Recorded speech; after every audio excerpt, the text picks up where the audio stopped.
네, 오늘 아침에 우리에게 주시는 하나님의 은혜 말씀은 아모스서 5장 18절에서 27절까지의 말씀입니다. 아모스 5장 18절로 27절까지의 말씀 다 같이 합독하도록 하겠습니다. 화 있을진저 여호와의 날을 사모하는 자여, 너희가 어찌하여 여호와의 날을 사모하느뇨? 그날은 어두움이요 빛이 아니라 마치 사람이 사자를 피하다가 곰을 만나거나 혹 집에 들어가서 손을 벽에 대었다가 뱀에게 물림 같도다. 여호와의 날이 어찌 어두워서 빛이 없음이 아니며 캄캄하여 빛남이 없음이 아니냐? 내가 너희 절기를 미워하며 멸시하며 너희 성회들을 기뻐하지 아니하나니 너희가 내게 번제나 소제를 드릴지라도 내가 받지 아니할 것이요 너희 살찐 희생의 화목제도 내가 돌아보지 아니하리라. 내 노래 소리를 내 앞에서 그칠지어다. 내 비파 소리도 내가 듣지 아니하리라. 오직 공법을 물같이 정의를 하수같이 흘릴지로다. 이스라엘 족속아, 너희가 40년 동안 광야에서 희생과 소제물을 내게 드렸느냐? 너희가 너희 왕 식굿과 너희 우상 기운 곧 너희가 너희를 위하여 만들어서 신으로 삼은 별 형상을 지고 가리라. 내가 너희를 다메섹 밖으로 사로잡혀 가게 하리라. 이는 만군의 하나님이라. 일컫는 여호와의 말씀이니라. 아멘. 오늘 본 말씀은 우리에게 굉장히 많은 것들을 생각하게 합니다. 여기에서 화 있을진저 라고 말하고 있습니다. 6장 1절도 화 있을진저 라고 말하고 있어요. 여호와의 날을 사모하는 자여, 너희가 어찌하여 여호와의 날을 사모하느냐, 이렇게 말하고 있습니다. 여기서 이 너희는 누굽니까? 물론 이스라엘 백성들을 가리키는 거예요. 그런데 이스라엘 백성을 어떤 사람이라고 아모스가 말합니까? 베델과 길갈과 브엘세바를 너희가 열심으로 찾지만 여호와를 찾지 않으며 가난한 자와 궁핍한 자를 학대하며 선을 구하지 않고 악을 행하는 너희야. 이렇게 아모스가 지금 말하고 있는 거예요. 이 말을 좀 더 우리의 삶 속에 적용하자면 이렇게 정리할 수 있습니다. 행함은 없이 말만 앞세우고 도덕적 변화가 없이 형식적인 종교 생활을 하는 너희요. 이렇게 지금 말하고 있는 거예요. 말은 하는 겁니다. 하나님께서 우리와 함께 하신다. 그런데 하나님께서 함께 하신 삶의 흔적이 하나도 없는 거예요. 너희요. 이렇게 말하면서 뭐라고 말씀합니까? 여호와의 날을 사모하는 자여 라고 말해요. 우리가 여호와의 날을 사모해야 합니다. 그렇습니까? 이 여호와의 날은 마지막 날을 의미하는 거예요. 여러분 마지막 날을 사모하실 수 있게 되길 바랍니다. 그런데 여기에서 이 아모스가 이스라엘 백성들에게 뭐라고 말하냐면 너희가 여호와의 날을 사모하느냐 이렇게 말하면서 이스라엘 백성들이 이 여호와의 날을 사모하는 이것이 허위적인 것이다. 이것은 거짓이다 라는 것을 이 아모스가 말하고 있는 것입니다. 어찌하여 여호와의 날을 사모하느냐 이렇게 말하고 있는 거예요. 이스라엘의 문제는 지나친 과신, 이 이스라엘의 문제, 지나친 self confidence를 가지고 있었어요. 제가 읽었던 책 중에 T.J. 베츠라는 그 구약학자를 이번에 제가 아모스서를 준비하면서 제 개인적으로 만날 수 있었어요. 그 서던 베프티스라는 학교에 제 은사였던 닥터 듀웨인 게릿이라는 분이 거기서 가르치고 계시는데요. 그 학교에 그 T.J. 베츠라는 구약학자가 있는데 제가 그분의 책을 읽으면서 얼마나 은혜를 받고 있는지 몰라요. 근데 그분이 그 책 중에서 그런 이야기를 썼어요. 미국 프로그램 중에 아메리칸 아이돌이라는 혹시 아십니까? 오디션 프로그램, 그게 막 유행해가지고 한국에 지금 오디션 프로가 굉장히 많아요. 거기에 2008년도가 제가 정확히 기억 안 나는데, 거기에 10대 미국 남자 아이가 나와서 노래를 아주 기가 막히게 잘한 거예요. 그래서 다른 사람들이 얘가 어쩜 우승할지도 모른다. 이렇게 된 겁니다. 그런데 위에 올라가서 그냥 그만 떨어지고 말았어요. 그런데 심사위원이 그런 말을 했다는 겁니다. 그 아이의 이름을 부르면서 너는 셀프 컨피던스가 지나쳤다. 지나치게 자신을 믿었다. 이렇게 말했어요. 그 이야기를 T.J. 베슨 학자가 말하면서 여기서 이스라엘 백성의 문제가 이 셀프 컨피던스, 지나친 과신, 이 문제를 가져왔다라고 말하면서 이 self confidence가 self deception, 자기 과시는 결국 자기를 속이는 것이다. 자기가 속아 넘어갔어요. 이스라엘 백성들은 거기에 문제가 있었습니다. 왜 속아 넘어갔습니까? 경제적으로 풍요했어요. 군사적으로 막강했어요. 그래서 그것이 자기가 하나님과 함께 가기 때문에 주신 복이라고 착각했어요. 그것은 이스라엘 백성이 하나님으로부터 인정받았기 때문에 누린 복이 아니라 그저 하나님께서 긍휼로 베푸신 거였어요. 그런데 착각했어요. 그것이 자기가 하나님과 함께 있다고 믿었던 겁니다. 그리고 종교적 행위가 가장 왕성했을 때였습니다. 이 사람들이 열심으로 예배를 드렸어요. 그런데 그 예배가 무엇입니까? 하나님을 기쁘시게 하는 예배가 아니라 자기를 기쁘게 하는 예배였다라고 이 아모스가 말하고 있어요. 이게 얼마나 우리의 패부를 드러내는 얘기인지 모르겠어요. 이게 바로 현대 교회의 치부를 그대로 드러내고 있는 것입니다. 미래가 안전하다고 생각했어요. 그런데 아모스가 우리에게 묻는 겁니다. 너희 믿음대로 미래가 안전하겠느냐? 이렇게 묻는 겁니다. 너희 믿음대로 미래가 안전하겠느냐? 이렇게 묻고 있다는 것입니다. 그러면서 18절 보십시오. 여호와의 날을 사모하느뇨? 그날은 어둠이요 빛이 아니라 라고 말하면서 여호와의 날은 구원의 날입니다. 믿으십니까? 마지막 종말의 날은 구원의 날이에요. 구원을 영어로 deliverance라고 합니다. deliverance, 구원의 날이에요. 그런데 여호와를 믿는 자에게는 구원의 날이지만 자기를 믿는 자에게는 destruction, 패망의 날입니다. 이스라엘 사람들에게 너희는 여호와를 믿는 자들이 아니라 자기를 신뢰하는 자들이다 라고 말하면서 그날은 빛의 날이 아니라 어두움의 날이 될 것이다 라고 분명하게 말씀하고 있는 거예요. 그리고 그 뒤에 말씀 보십시오. 19절 말씀. 얼마나 기가 막힌 말인지 몰라요. 19절 말씀 다시 한번 읽겠습니다. 마치 사람이 사자를 피하다가 곰을 만나거나 혹 집에 들어가서 손에 벽을 대었다가 뱀에게 물림 같도다. 이렇게 말하면서 마지막 날이 이럴 것 같다는 얘기를 하는 거예요. 여러분 사자를 한번 맞닥뜨리면 어떡합니까? 다리가 그 자리에서 얼어붙어가지고 움직이지도 못한다고 그러잖아요. 사자를 피하다가 곰을 만났어요. 이제 살았다 했는데 곰을 만났어요. 그런데 또 사자를 피했다가 곰을 만나는데 곰도 피했어요. 그래서 집에 가서 안심하고 벽에 손을 대고 있는데 거기에서 뱀에게 물린다는 거예요. 그러니까 여호와의 날에 그 심판은 피할 수가 없다라는 것을 여기에서 강조하고 있다는 것입니다.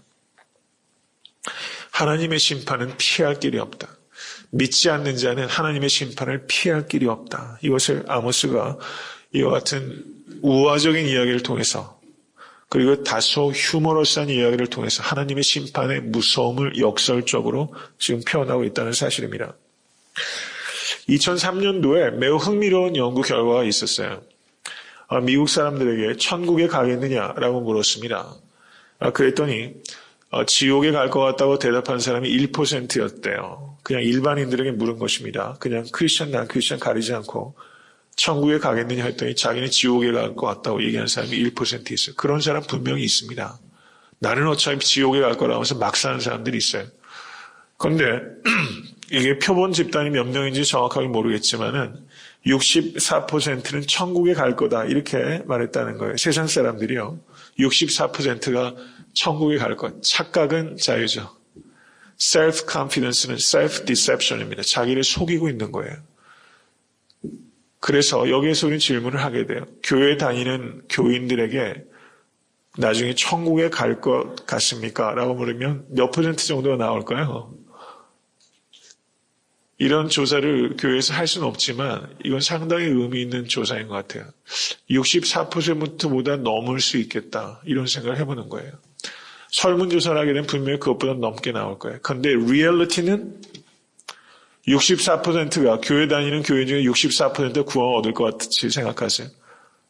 턱도 없을 거예요. 그렇지 않을 겁니다. 제가 지난주에 새성김이 3기 교육을, 양육을 하면서 성도님들께 여쭤봤어요. 바닷물에 그 소금의 농도가 3%래요. 그런데 바닷물이 온통 짜다는 거잖아요. 우리가 세상에서 소금의 역할을 해야 되는데 소금의 역할을 우리가 하지 못해요. 어쩌면 정말 중생한 성도가 3%가 안 될 수도 있다. 이런 생각을 해보게 되는 거예요. 이거 끔찍한 숫자죠. 교회 다니는 많은 교인 중에서 정말 중생한 성도는 3%가 안 될 수도 있다. 빌리그램 목사님이 그런 뉘앙스 이야기를 하셨어요. 실제 그런 조사를 해서 한 이야기는 하지만 그만큼 심각하다는 것을 말씀하신 것이죠. 다시 한번 말씀드립니다. 우리가 낙관하는 대로 우리의 미래가 그렇게 되지 않을 거라는 거예요. 우리가 낙관하는 대로. 마지막 여호와의 날에 우리가 하나님께서 재림하신, 예수께서 재림하시는 그날에 우리가 낙관하는 것처럼 주여 주여 이름을 부르지만 나하고 상관없다. 주님께서 말씀하신다고 하지 않았습니까? 능력을 행하지만 나하고 상관없다. 주님께서 말씀 그렇게 하셨어요. 우리가 낙관하는 것처럼 되지 않을 것이다. 이것을 우리가 깊이 생각하면서 우리가 구원의 확신을 갖지 말라는 것이 아니라 성경적이지 못한 잘못된 낙관, 이것은 전혀 유익함이 없어요. 교회 내에서도 중생하지 않은 전도해야 될 대상이 굉장히 많다는 것을 염두에 두십시오. 여러분 주일날 오셔서 식사 나누실 때 예수 믿지 않는 사람들 많이 있을 수 있다는 걸 생각하셔야 돼요. 그래서 성도들과 대화하실 때 정말 쓸데없는 이야기 하지 마시고 말씀 나누고 은혜 나누셔야 돼요. 여러분 그렇게 하셔야지만 혹시 그중에 우리가 구원받을 자 안 받을 자를 우리가 어떻게 판단하겠어요.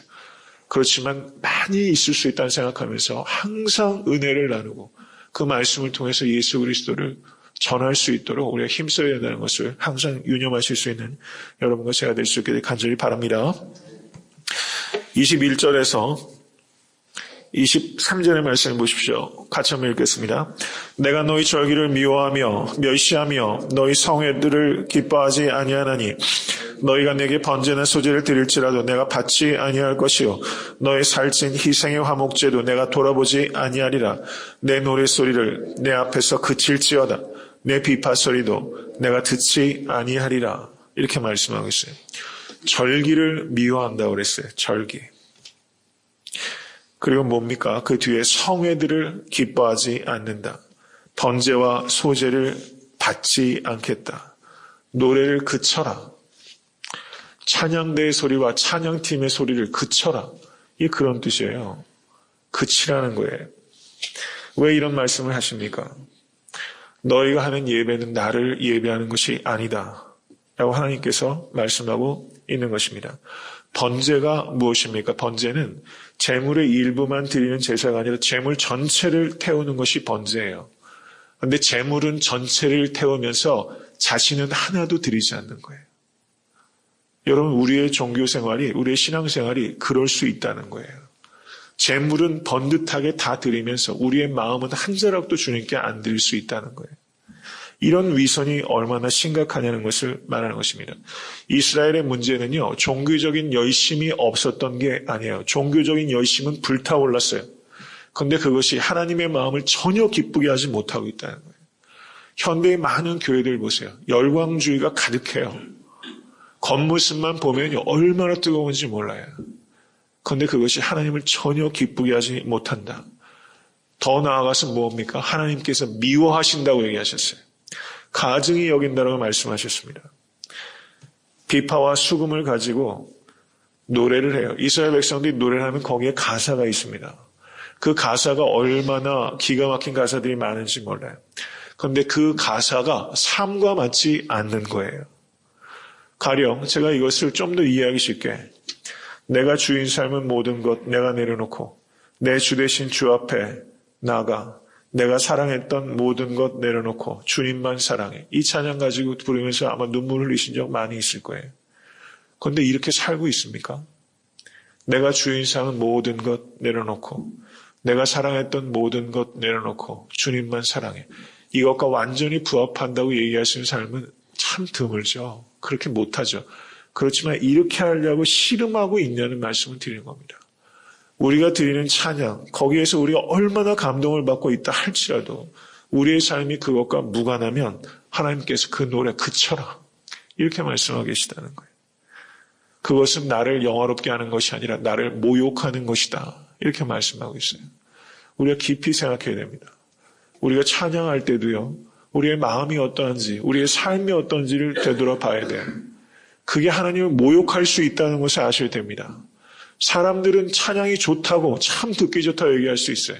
근데 정작 하나님은 나에게 모욕을 가하고 있다 라고 하나님께서 말씀하실 수 있다는 것입니다. 그 24절 말씀을 보십시오. 뭐라고 말합니까? 같이 읽겠습니다. 오직 공법을 물같이 정의를 하수같이 흘릴지어다. 이 말씀을 한번 생각해 보십시오. 여러분 이스라엘 가보신 적 있으십니까? 저도 개인적으로 그런 경험이 없는데 언제 한번 이스라엘 꼭 좀 한번 가고 싶어요. 거기 갔다 오면 또 말씀 전하는 게 많이 달라질 것 같아요. 개인적으로 좀 기대가 있는데요. 이스라엘 팔레스타인에 가면 팔레스타인의 문제는 뭐냐면 물이 없다는 거예요. 물이 없어요. 그래서 이스라엘 팔레스타인의 나무들은요, 밑을 파보면요, 어떤 나무 뿌리는 몇 킬로를 뻗어가 있대요. 이 나무의 생명력은요, 물을 찾아서 땅에 그 돌을 깨고서 몇 킬로를 가는 거예요. 그게 갈급함입니다. 그게 목마른 사슴이 팬팅하는 게 바로 그런 거예요. 헉덕거리면서 그렇게 말씀을 삼하는 건데요. 그래서 여기에서 물이 필수적인 것처럼, 생명을 위해서 물이 필수적인 것처럼 하나님을 예배하는 데 있어서 필수적인 것이 무엇인가? 그것은 공법과 정의라는 거예요. 믿으십니까? Justice and righteousness. 이것이 반드시 있어야지만 살아날 것이다. 이렇게 말씀하고 있는 것입니다. 이러한 똑같은 주제를 전하는 것이 그 구약성의 곳곳에 있어요. 댁에 가셔서 한번 찾아보십시오. 오늘 시간 관계에서 이것은 읽지 않습니다. 이사야서 1장 10절에서 17절, 예레미야 7장 9절에서 11절 등의 말씀은 그렇게 말하고 있어요. 공법과 정의를 행하지 않고 예배드리는 자를 예레미야 기자는 이렇게 말합니다. 너희는 예배자가 아니라 도둑이며 너희의 예배드리는 성전은 예배당이 아니라 도둑의 구렬이다. 이렇게 말하고 있어요. 여러분 예언자의 말은 정말 칼과 같습니다. 우리가 예배자가 아니라 도적으로 성전을 지킬 수 있다는 것을 이 예레미야 기자는 말하고 있어요. 여러분 이것을 나에게 적용하는 건 너무 마음 아픈 일이지만 현대의 교회를 보면요. 월시퍼가 아니라 thief가 앉아있는 경우가 많이 있다는 거예요. 도둑이 앉아있다는 겁니다. 예배당이 아니라 도둑의 구렬이라는 거예요. 이 말씀을 가지고 예수께서 뭐라고 하십니까? 내 집은 여호와의 만일을 위하여 기도하는 집이라. 도둑의 구렬로 만들지 말라 하시면서 그걸 뒤엎으시지 않으셨습니까? 시편 51편 16절에서 17절의 말씀 한번 찾아보시기 바랍니다. 시편 51편 16절에서 17절 말씀 같이 한번 읽겠습니다. 주는 제사를 즐겨 아니하시나니 그렇지 아니면 내가 드렸을 것이라. 주는 번제를 기뻐 아니하시나이다. 하나님의 구하시는 제사는 상한 심령이라. 하나님이여 상하고 통회하는 마음을 주께서 멸시치 아니하시리이다. 이렇게 말씀하셨어요. 여기서 우리가 주의해야 되는 것은 하나님께서 제사 자체를 싫어하는 것이 아니라는 거예요. 하나님께서 싫어하는 것은 삶이 없는 제사를 증오하신다는 겁니다. 51편 19절 말씀 보십시오. 다 같이 읽겠습니다.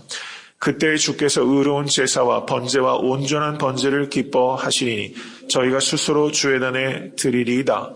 라고 말하면서 의로운 제사, 온전한 번제는 기뻐하신다. 라고 말씀하셨어요. 여러분 삶이 없는 예배는 하나님을 기쁘시게 못합니다. 믿으십니까? 그런데 예배가 없는 윤리적인 삶, 그것은 아무 가치가 없어요. 하나님 보시기에. 우리가 성전에 예배가 있으면 생활의 예배가 있어야 됩니다. 그런데 성전에 예배가 없는 생활의 윤리는 아무 가치가 없어요. 이 두 가지를 항상 생각해야 됩니다. 그래서 우리의 제사가 의로운 제사가 되어야 되는 것입니다. 성도님들의 예배가 성전의 예배와 생활의 예배가 고루 균형을 갖추셔서 하나님을 기쁘시게 하는 예배가 될 수 있기를 주님을 간절히 축원합니다.